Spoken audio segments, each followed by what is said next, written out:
कैसे करूं मैं उस पार्टी का सपोर्ट जिसने एक आतंकवादी के लिए आधी रात में कोर्ट खुलवा दिया और 26/11 जैसे आतंकी हमलों को यह साबित करने की कोशिश की कि यह तो हिंदुओं ने किया है, मतलब हिंदू आतंकवादी है या हिंदू आतंक फैलाते हैं। अगर आप भारत के मुसलमानों का सपोर्ट कर रहे होते तो फिर भी समझते कि आप एक समुदाय के पक्षधर है, लेकिन आप तो पाकिस्तान को बचा रहे थे। ऐसी क्या मजबूरी, क्या घनिष्ठता रही होगी आपकी पाकिस्तान की कि आप वहां के आतंकवादी को बचाने के लिए आधी रात को कोर्ट खुलवा देते हैं।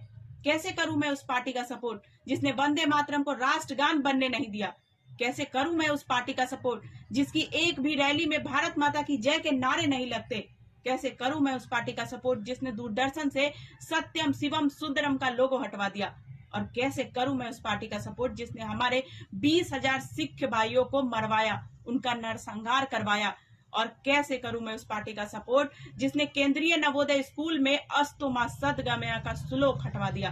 और कैसे करूं मैं उस पार्टी का सपोर्ट जिसने हमारे भगवान श्री राम को काल्पनिक करार दिया और कहने लगे कि ये तो काल्पनिक है, ये तो झूठ मूठ की कहानियां हैं, ऐसे कोई भगवान होते ही नहीं सच में? कैसे करूं मैं इनका सपोर्ट? कैसे करूं मैं उस पार्टी का सपोर्ट जिसने हज यात्रा करने वाले मुसलमानों को सब्सिडी दी कि जाओ हज यात्रा करो, सरकार पैसे देगी?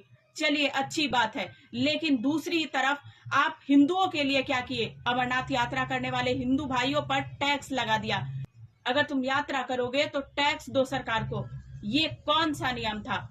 कैसे करूं मैं उस पार्टी का सपोर्ट जिसने कश्मीर का इतना बड़ा हिस्सा पाकिस्तान को भीख में दे दिया?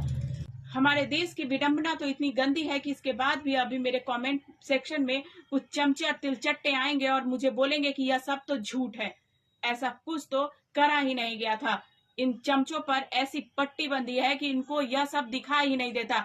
शायद वो पढ़ते ही नहीं है, शायद उन्हें जानना ही नहीं कि क्या हुआ था। कम से कम नहीं पढ़ना तो अपने पूर्वजों से ही पूछ लो कि उन्होंने क्या सहा था। अगर कुछ नया सीखना हो तो फॉलो जरूर कर ले और अपनी राय कमेंट बॉक्स में जरूर दे। जय हिंद।